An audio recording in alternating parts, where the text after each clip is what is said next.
The Fabulous 413 podcast is funded by the UMass 5 College Credit Union, dedicated to creating access to financial well-being for local people, businesses, and communities. Insured by NCUA, umass5.coop.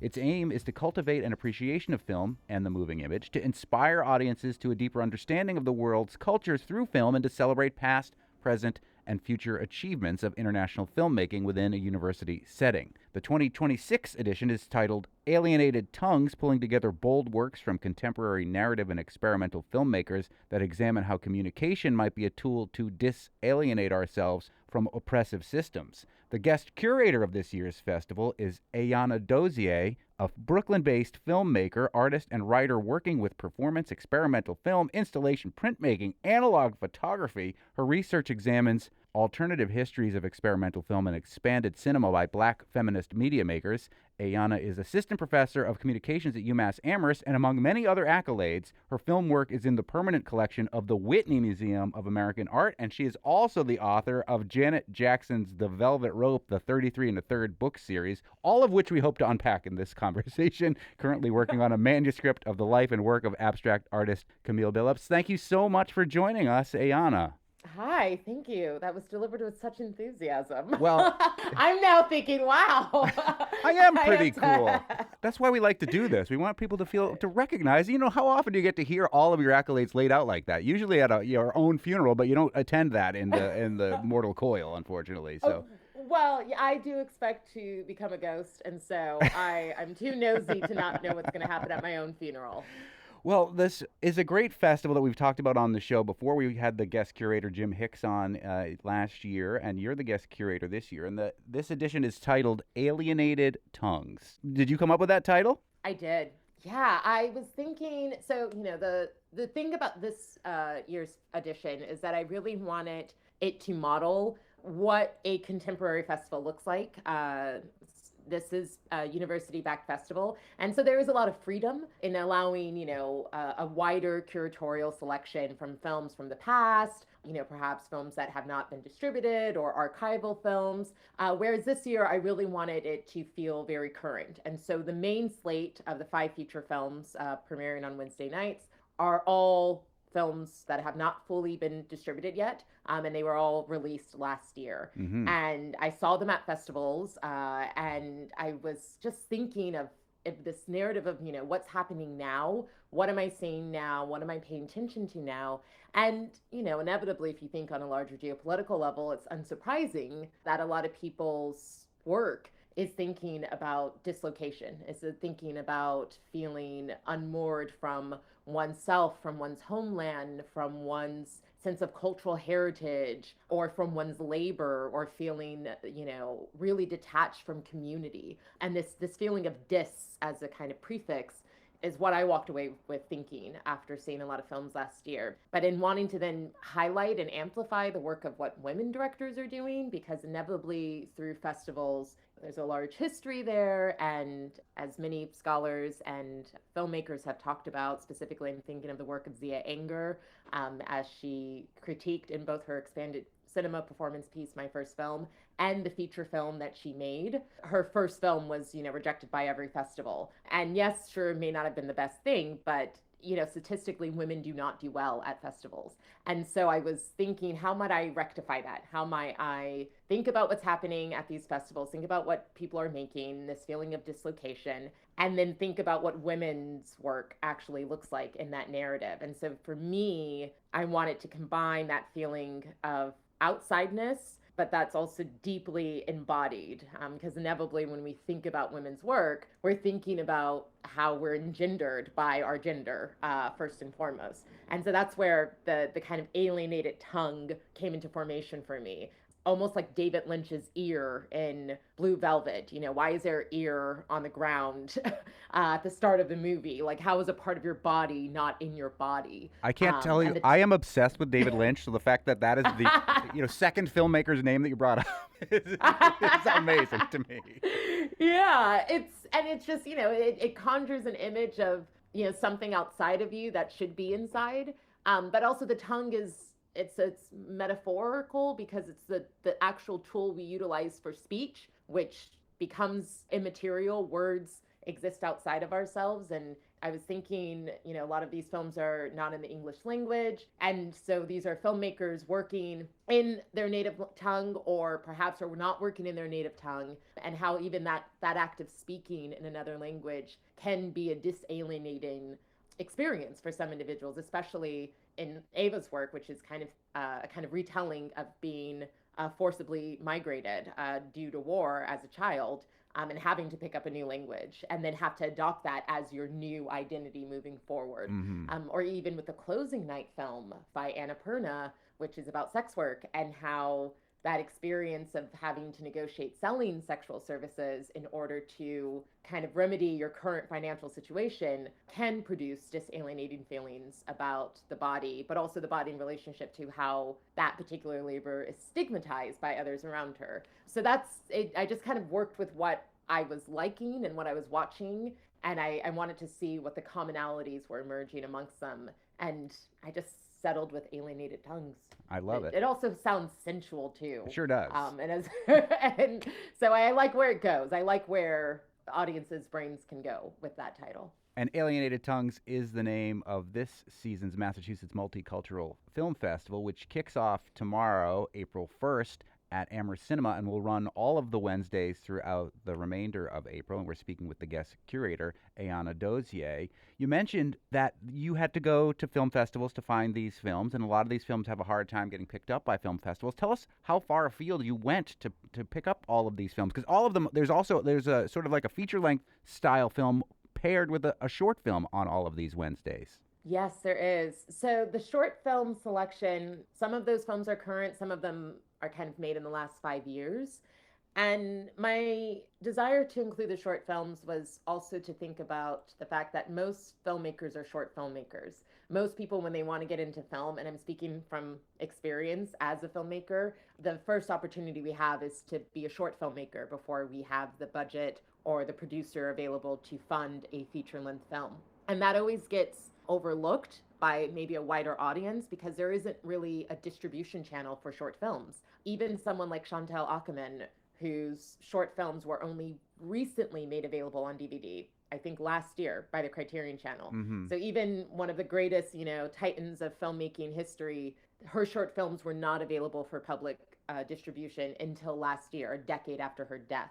And that's only because they could package them all together and create like a box set. So despite the fact that most filmmakers make short films, and some filmmakers only ever have the opportunity to make short films, there is no real space for short films to be distributed. Now we're starting to see with some premium subscription services or curated subscription services sites like Criterion Channel and Mubi, they're now taking an interest in the last 2 to 3 years in curating a kind of package of shorts from festivals that have played in the last few years.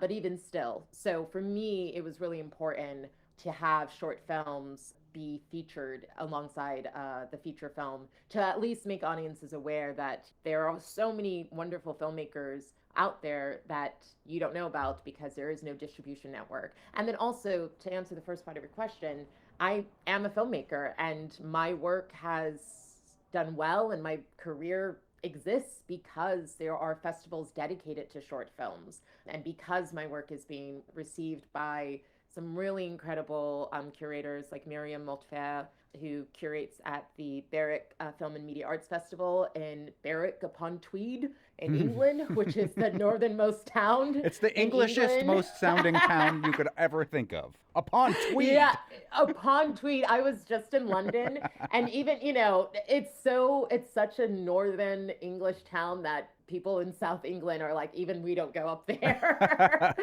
But it's a wonderful festival. And last year they celebrated their 20th anniversary, and I was the filmmaker in focus. And so my shorts were presented as a kind of, packaged 2-hour block. And there at that festival, I was there for about 5 days. I got to see Ava's film, and I got to see a lot of other films. And so this is also to say that I'm really blessed to, in some capacities, kill two birds with one stone. That if my work is invited to a festival and if I'm being brought out, I do take advantage and I watch all the films that are also being screened and played within that festival, which is where I was able to see many of these films. But then some of them, I live in New York. I do commute to Amherst to work, but I do live in New York, which just means that I am really blessed to, have the New York Film Festival here and to have the New Queer Film Festival and to have the Mix Queer Media Arts Festival, to have Prismatic Ground, which is curated by Ine Prakesh, where I saw Typhoon Diaries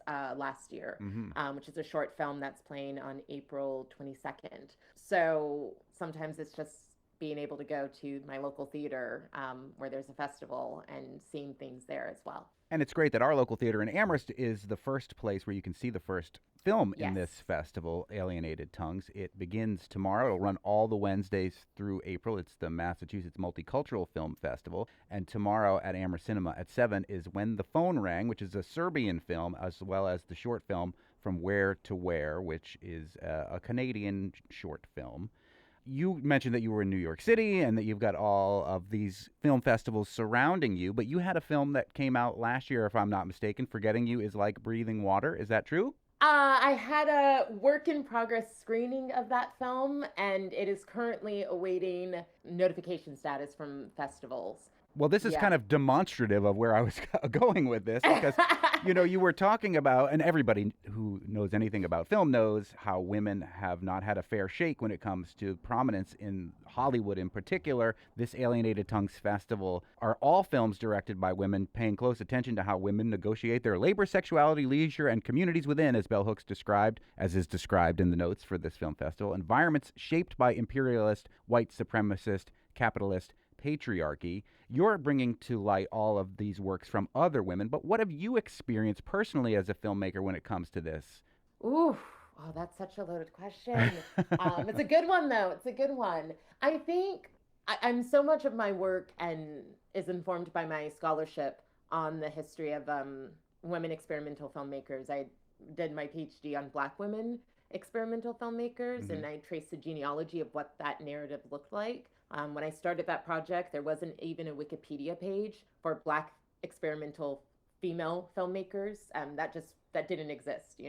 Everyone knew Warhol and Stan Brakhage and Michael Snow, or even Chantal Ackerman, Barbara Hammer, but existing among cinephiles who couldn't name a Black female experimental director. And that's changed now. There are so many contemporary filmmakers like Tourmaline or Jatavia Gary, Onyeka Igwe, who is selected and featured in this year's festival. But this is to say that in doing that scholarship, I realized that distribution was always going to be the burden or the obstacle, and that perhaps I am fortunate in having that kind of archival experience. Whereas I think some of the women I was looking at, in the 1970s, 1980s, or 1990s, maybe had a bit more optimism about the field. And having looked at the trajectory of what happened to their lives, I always kind of approached my practice with, I'm going to have a full-time job. And so I have a job as a professor, and I love my scholarship. I love reading and writing. It is what I would say is at the top of what I enjoy most. But I don't separate my scholarship from my practice, which is to say that I've been able to roll with the turbulence of numerous rejections and people not, I don't want to say getting it, but people having a hard time placing my work. A lot of my work deals with transactional intimacy. I wouldn't say that that is always the core focus of my work. I would say that the core focus of my work is about things I've observed and experiences that I've had, and I'm interested in using an experimental lens, and now recently a narrative lens, to transform those experiences or those observations that do pay a close attention to class, labor, race, and gender. However, though, there is a good bulk that is just about explicit sex or selling sex. And there still is a lot of discrimination around curating that work. I have friends who are programmers, and I have some friends who, can give me some insight as to why some works were rejected because they were in the room when, that decision was made. Right. And I had a film, that came out, I made about 5 years ago. It's called Nightwalker. And it's a short film. And it really is about the surveillance system and policing of Black femmes' bodies, regardless if they're sex workers, and how the laws against women walking alone at night, there are called Nightwalker laws in Massachusetts and New York specifically, are targeting just women who look too fancy, And it's like, so what does too fancy look like? Well, Right. She has heels on, she's wearing a nice coat. And then if you're stopped, if you have condoms on you, if you have 2 cell phones, that is enough for the officer to arrest you for soliciting sex, even though there's no other evidence, right? And so that film was made 5 years ago, but it was rejected for 2.5 years straight. I think I submitted it to over 100 festivals, well more than 100 festivals, and it was consistently rejected. And I had a friend who was on the committee of one festival who told me that there was a woman in the room who said that because I wasn't condemning sex work in the film, that my work was being harmful to Black women specifically. And so I let it go. I make work. I move on. I would say that is my best quality. And then it ended up finding its audience through sex worker film festivals, specifically the Sex Worker Film Festival in San Francisco. And over the last 2 years or 18 months now, it's now screened as a curated offering because the year date has now passed. I can't submit it to festivals because I made it so long ago. And you only get a 2-year window after you make a film to submit it to festivals for it to be new. But this is to say, in this curatorial offering where curators are reaching out to me directly to curate it and program it into a selected series or program, it has received a lot of recognition in that capacity. And it's been really wonderful to see it find its home. And, I hate saying like, oh, everything, trust the process. But the first 2 years, to have a film basically fail out of festival submission is not a fun feeling. Right. And it's really devastating when you get rejected for 2 years straight and you are then rendered ineligible to submit that work for any festivals. And there's also a lot to say about festivals demanding premiere status. And this works both ways for shorts and features, where sometimes, you'll get an offer and the narrative is like, well, we only want it if we can say it's a world premiere here, So all of these things have affected me. And my anecdote about Nightwalker is just one kind of example in my archive. But it is also to say that how I've managed it is, I think, really just to keep it moving. And, I'm incredibly busy, so I can distract myself from my, heartache over the low periods of my film practice. And then sometimes some of these works do find their audience, but they have to find their audience outside of these traditional statuses or these traditional networks, which is, important, but also more of an indictment of the industry itself. Coming up, more with Ayanna Dozier, guest curator of this year's Massachusetts Multicultural Film Festival, happening mostly at UMass, save tomorrow's screening at Amherst Cinema. We'll hear what she's teaching young filmmakers at UMass and about her written work exploring the legacy of Janet Jackson. And later in the show, we'll go to the hills of Coleraine to visit Stoneman Brewery. You're listening to The Fabulous 413 on 88.5 NEPM.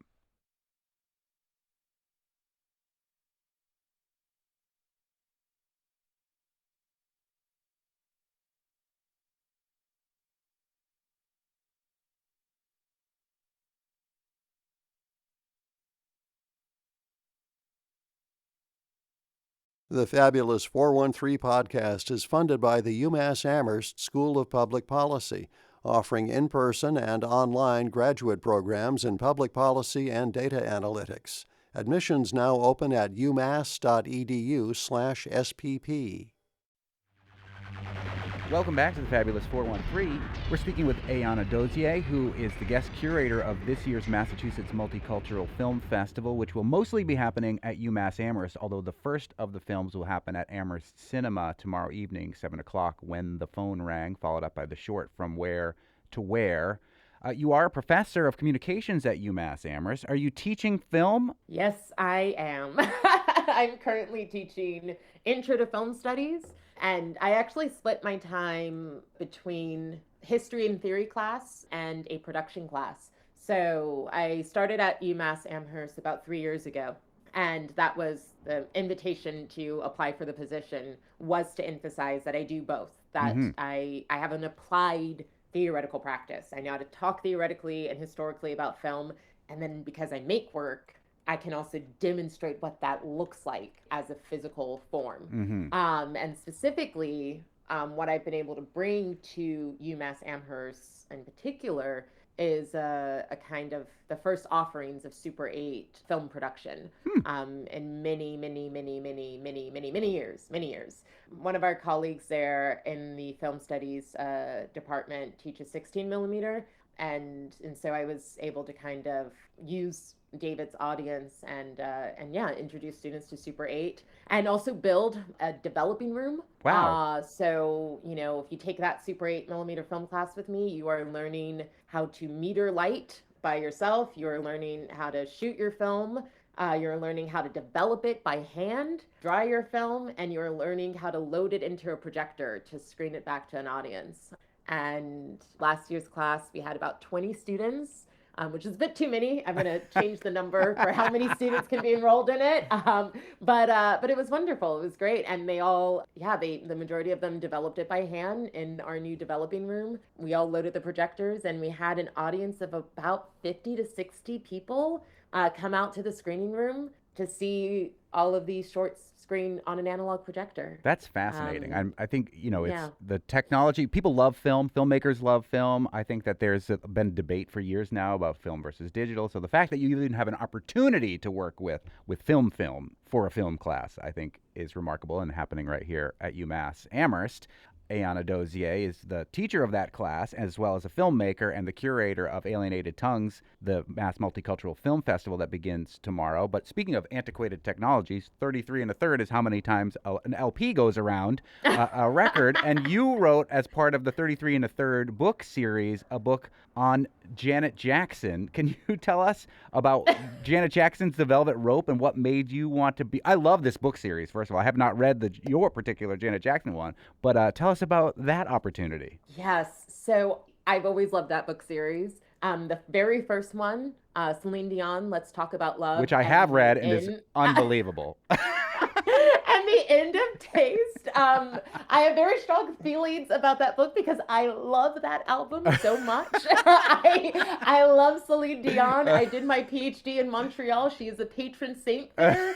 She can do no wrong. I've always had such a deep respect and admiration for music culture. And in fact, I talk about this in my Intro to Film Studies class, and I talk about this in my video art production class. My relationship with cinema proper, is through music videos. I'm a millennial. That is where I saw people like Mariah Carey turn themselves into like a Bond character in her music video for Honey, right? Directed by Paul Anderson. And, this is where I saw, Lenny Kravitz kind of imagine himself as if he was a character in 2001: A Space Odyssey, or Janet Jackson and Michael Jackson's Scream in 1995, which just blew my mind. Directed by Mark Romanek, and it's just that to me that's cinema. It really is, and music videos we have enough scholarship on it. Caro Vanellis, who's a scholar of music videos, has talked about how music videos has now shaped and influenced cinema.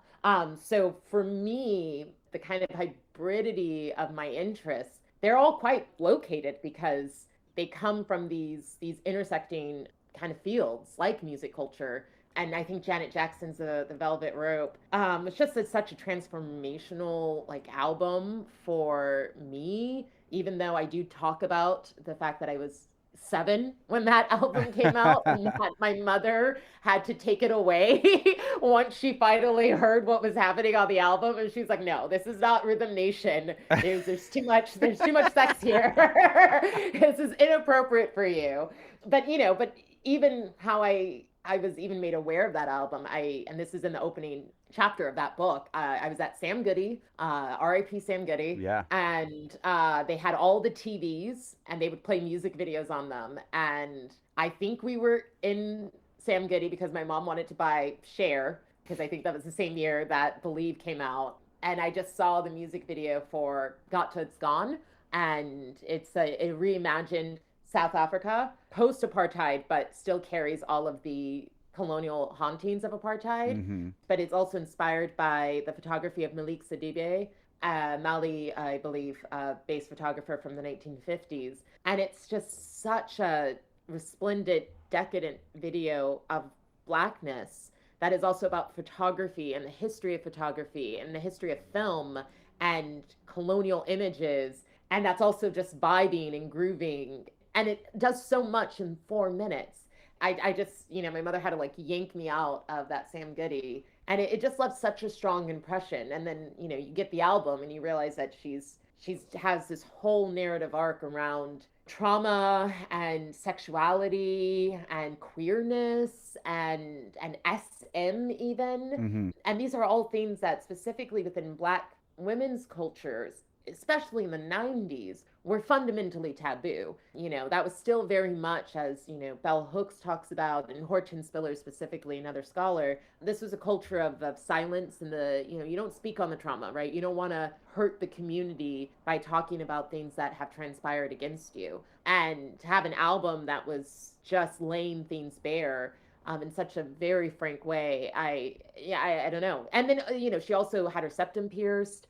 She had her hair red and Mm-hmm. all of these funky styles. She became really goth. And I, as Nicolas Cage has stated, yes, I am a goth. I feel very much that, my current image is heavily indebted to the visual aesthetics of that. And so this is to say, I'd always wanted to write that book. And when the opportunity came through their open call, I had already had a proposal ready. It was a no-brainer.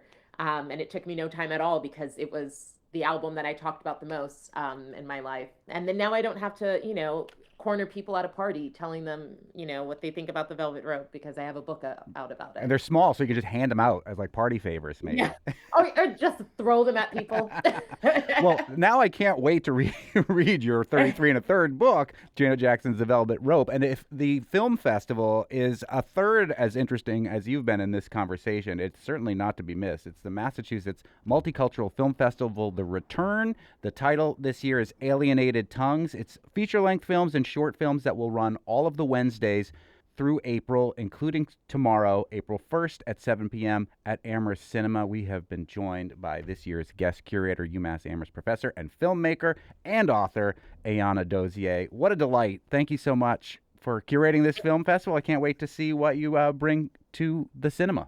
Thank you so much. And I do want to take just this last minute to thank my team at the festival, Ian, Lara, my amazing interns, and the chair of the film department, Barbara. None of this would have been possible without their help in, making the trailers, doing the announcements, and, obviously the financial elements as well. And to all the filmmakers who allowed me to program their work, just immensely grateful and owe so much to them.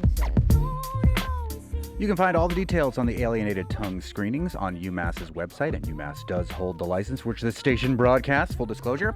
Up next, if you've gotten too much kale and bok choy in your farm share for your liking, maybe you'd like some beer. We'll take you to the first CSA beer share in the country at Stone Man Brewery in Coleraine next.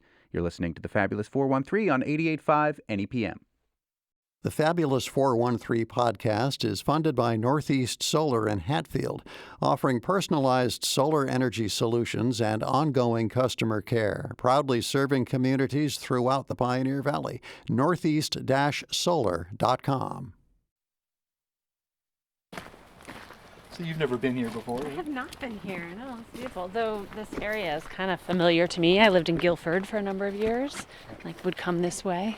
And it's like we stepped back in time for this local hero spotlight as I drove by many a farm, a blacksmith, and went over a covered bridge to get here into the hills of Coleraine, where we found the elusive Yeti of the beer-making world, Justin Corby from Stone Man Brewing. We were here a couple years ago when both you, Justin, and Katie, who is a select board member here in Coleraine, had both won Good Food Awards for your work, respectively, with Stone Man Brewing and Real Pickles. And now we're here to focus more on the farm aspect of what you have been doing here, as we're with Jennifer Core from CISA, the local hero, folks.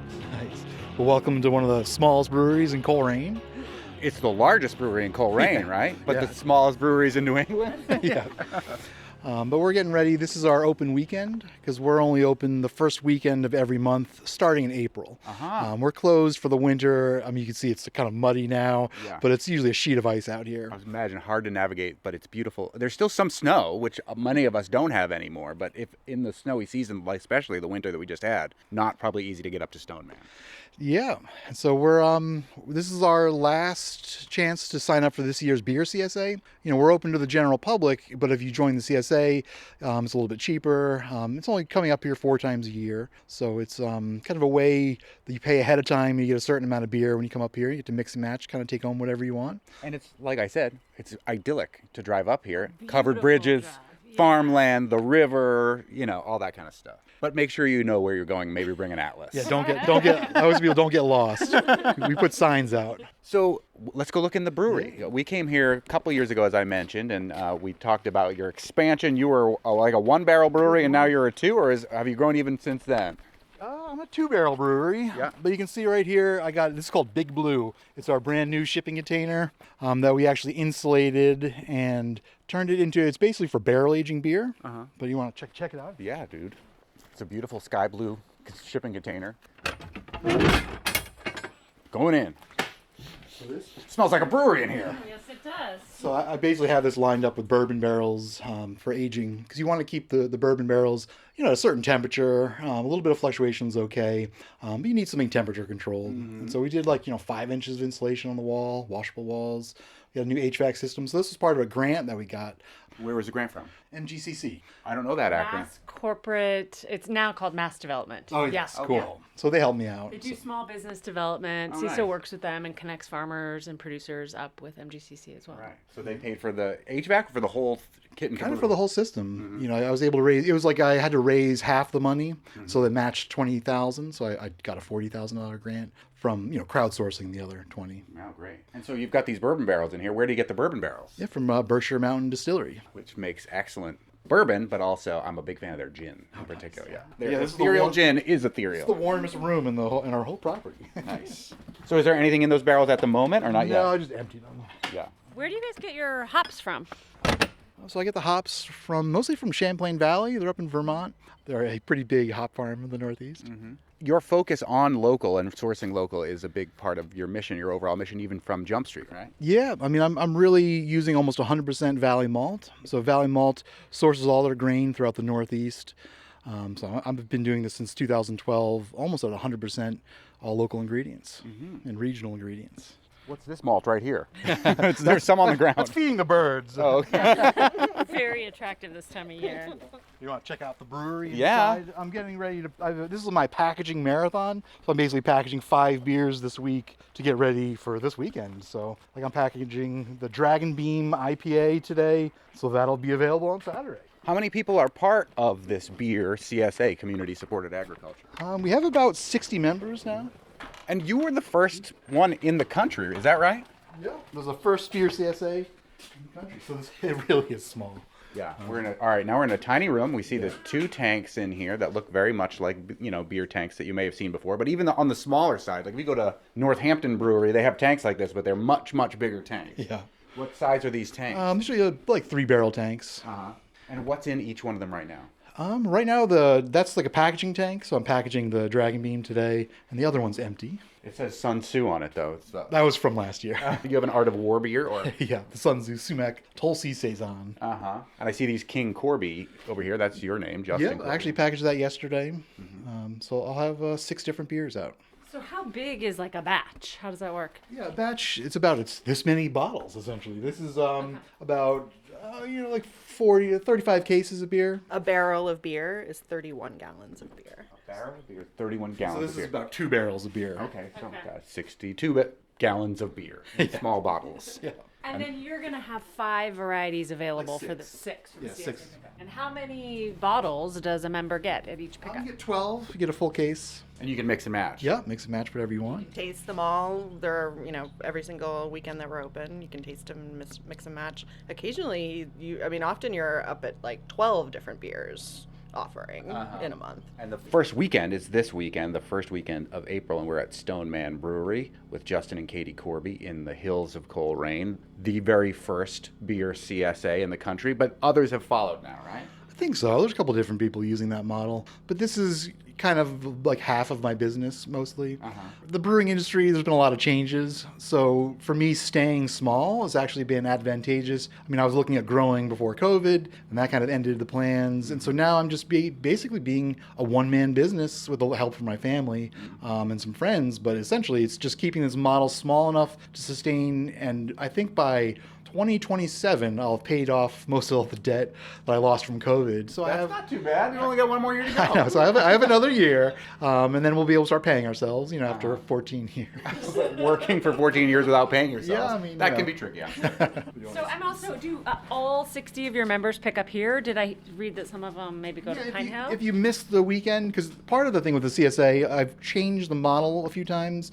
And this way, it's easier. Like a lot of people don't want to commit to it because they're like, oh, I don't know if I'm going to be there the first weekend of this month. So I basically pre-mix a case and I put it at Pine Hill Orchard with your name on it. You can pick it up anytime that month. So it's a little bit more convenient. I mean, you don't get to quite mix and match, but you still get a good mix. That's great. And I imagine that there's a sense of community here on those first weekends when lots of folks are coming by to pick up their beer and making choices and talking about their beer. It's almost the center of Coleraine for just one weekend. For just one weekend. It's actually really fun because you're right. Like, people have started using this as a way to meet up with friends that they haven't seen in a while. There's like these groups of friends that have started making it a ritual that they come up and they'll hang out and it's been a lot of fun. You also have a giant smoker I see out here. What's that all about? Well, we raise pigs here for ourselves, and so we, all the grain from the brewery goes to feed the pigs. Going to good use. Yep, and then we eat a lot of bacon, a lot of pulled pork. It's kind of our community smoker. I mean, we have other friends that will come and we'll do a whole big batch for ourselves, basically. Yeah. But wait a minute, if I come to pick up my beer, CSA, is there sometimes pork available? Well, this month it's actually interesting, is we are partnering up with Freeman Farm, so they're in Heath. Yeah. And so I basically just bought a quarter cow from them, and so I'm able to sell that here frozen. So we have a bunch of different cuts available. We have some lamb, a little bit of chicken, but I'm just starting off because we get enough people out here each month. And it's like a store that I'm only open one weekend a month. Yeah. So we get a lot of people out here. So we're trying to bring in other things for people to buy to help support us and help support our neighbors. So you'll be able to buy all kinds of cuts of beef this weekend. I'm pretty sure my cow share comes from Freeman Farm too. We get like a quarter cow every year. Right. Is it Right right up there? there. Yeah, Oh yeah. like we Hey, Right up the road. we'll see you next year, buddy. Yeah. November is when we usually pick it up. I had some of its liver just the other day. And we are again at Stone Man Brewing with Jennifer Core from CISA, the local hero folks, and Justin and Katie Corby, who are behind Stone Man. You were on, as I mentioned, a couple years ago, and you explained the story already, but the name Stone Man, tell us where it comes from. It feels somewhat Stone Age, but not quite. I could think of it more like a colonial America age, perhaps making the trip up here over the covered bridges and all that. But where does Stone Man come from? I was a stonemason, so I had my own company. I worked in the Berkshires for a while. And actually, what moved me up here was doing a huge stone job, actually right across the street at this intentional community. And that's what we fell in love with, this area and this property. Kind of, we were able to buy this house. BEERUN. Coming up, more from Stone Man Brewery in Coleraine. We'll hear the Corby's take on local brewery trends and hear about Stone Man's innovative solar effort to go totally off the grid. You're listening to the Fabulous 413 on 88.5 NEPM. My funniest, it would be the first time I met you on the radio station. This is going back to 2012, when I was doing a promotion, and you interviewed me, had to come into the station, and then you edited it so you play the Bob Dylan's "Everybody Must Get Stoned," like with me coming with a picture of me. I thought that was perfect. Consider it done again, Justin Corby. Everybody must get stoned. That is not what you're growing here, though, in Coleraine. We're at Stone Man Brewery with Justin and Katie Corby. Well, I'm curious about what's happening in the microbrewery business, like how that's impacting you, what you're seeing in trends. Because we've seen a couple of bigger, small breweries in our area close over the last couple of years, and the industry, the alcohol industry in general, talk to anybody who owns a store, is down. Yeah, I mean, really, I was at the very beginning of kind of a nano or a microbrewery movement where, when I first got started in 2012, there weren't very many breweries. I mean, really, it was like under 30. I mean, it wasn't that many. And we've grown huge since then. So there's been a huge growth.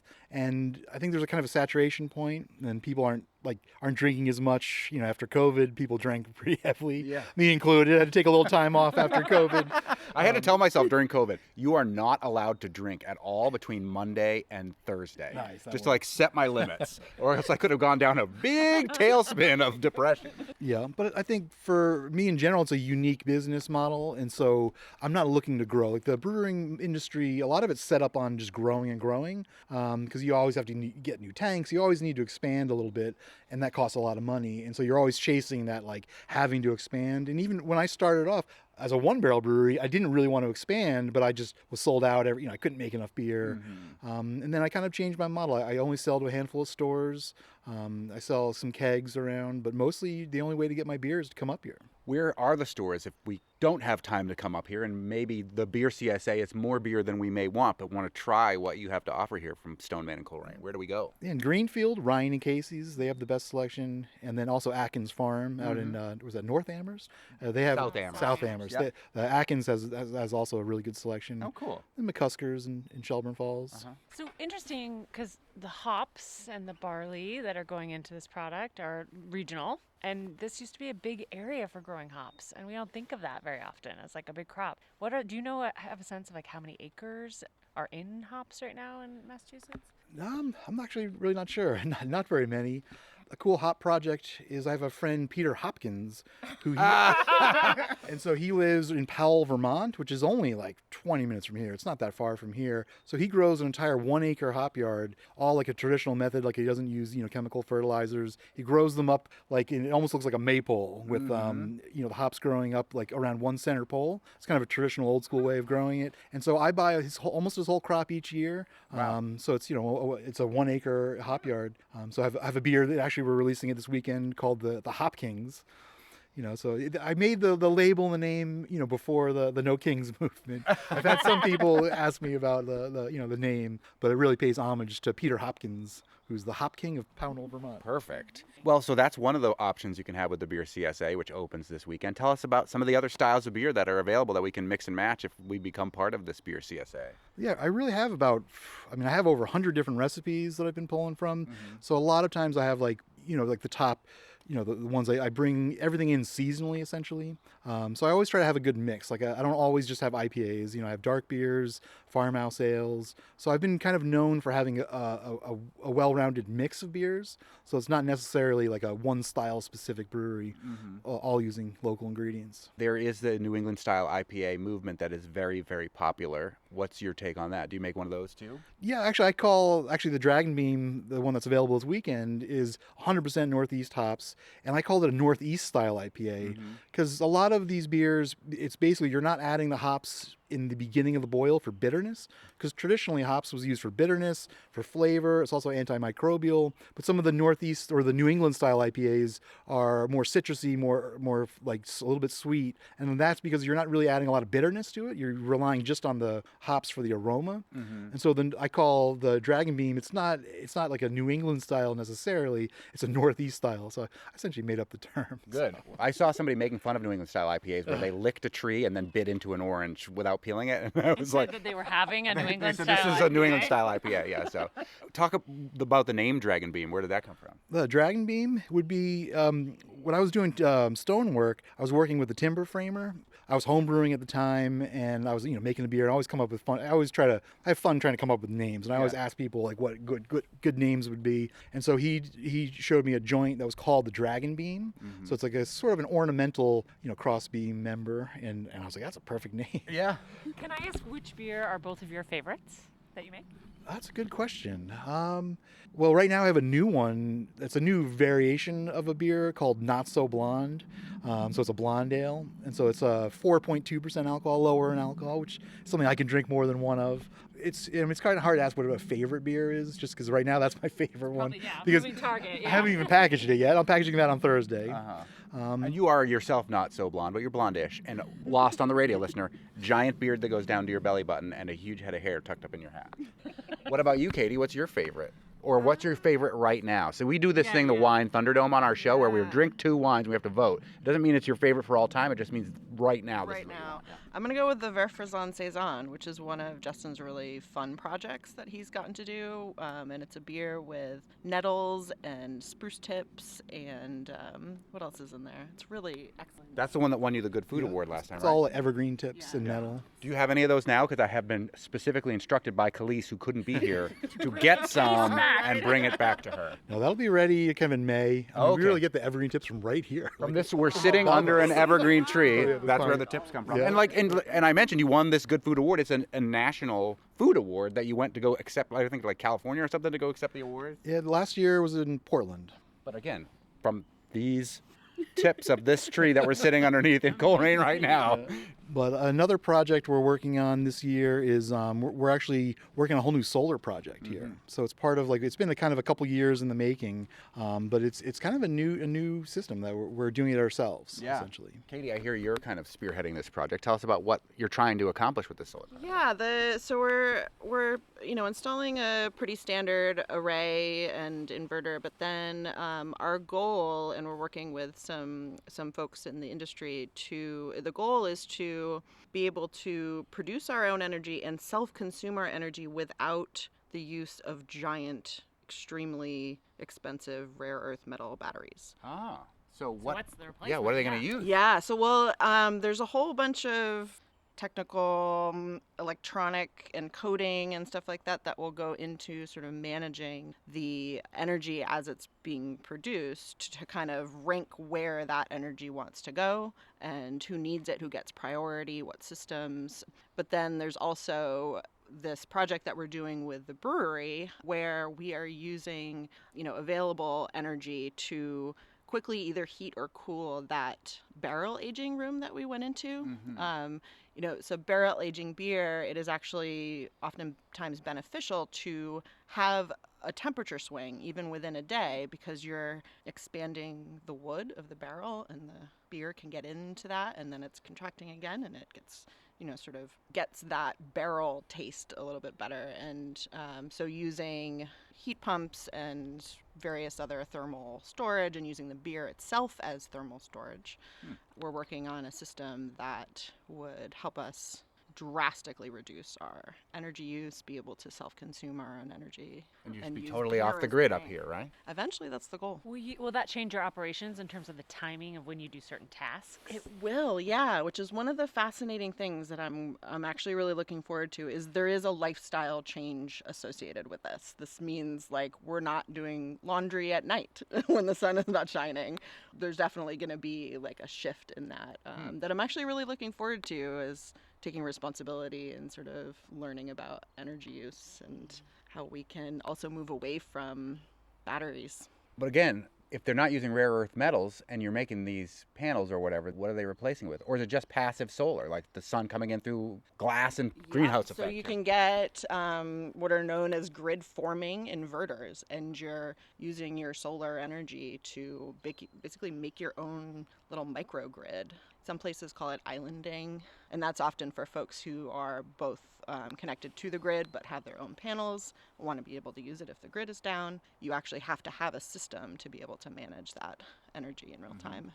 Without batteries, I have a hard time finding Yeah, a place in my mind for that. It's been proven on a larger scale that this is possible. One of our goals is to prove that we can do it on a small scale with people who know nothing about electricity or solar, who don't have tons of disposable income to throw into this. Can we build it? Can we prove that it can work? Can we show that other folks can do this too? That's really cool. First innovating with the beer CSA and relying on local farm products for your beer, and now innovating with this solar project up here at Stoneman and Coleraine. I think that's great. As if you weren't far enough off the grid as it was even to just get here. Now you're fully going off grid. Well, the price of power just keeps going up and Yeah. up and up. I can't adjust my prices fast enough. If somebody has never tried your beer before, what do you think should be their first stop in the Stoneman tasting world? Well, this weekend, let's see, we got the Not So Blonde Ale. It's a nice like light alcohol, low alcohol beer. So that's an easy one to get into. Yeah, and I also have the Imperial Stout this weekend. Now, the other That might opposite be end. not the first one you tried. Yeah, that is a much higher alcohol, right? Yeah, that's true. It's about 10%. Yeah, so we're talking almost wine territory right there. I love it that you can come though and mix and match your own case and sort of say, yeah, I'm going to give this a try, or this is something I loved. Yeah. Filling up half my case with this, and then love it. It's a great model. Well, thanks for having us up here, everyone. It's nice to see you all again. I feel like you're on a mini vacation when you come up to Coleraine, disconnect, covered bridges, farms. Love it. Yeah, there's still no cell service. So if you come up Hopefully I can figure out how to get Worth home. the journey, if not just for the beer, also to get away from your phone. this weekend, just follow the signs and don't get lost. Thanks again to the Corbys from Stoneman Brewery and Jennifer Core, Executive Director of CISA. On the next Fabulous 413, it's April Fool's Day, and we'll talk with two of the Valley's favorite jokesters, Rhymes with Orange cartoonist Hillary Price and comedian Kelsey Flynn. And we'll introduce you to the spring cohort of kids who've taken part in NEPM's Media Lab, working to train the next generation of journalists and media professionals. Khalees will be back in action tomorrow. I'm Monty Belmonte. See you tomorrow on the Fabulous 413.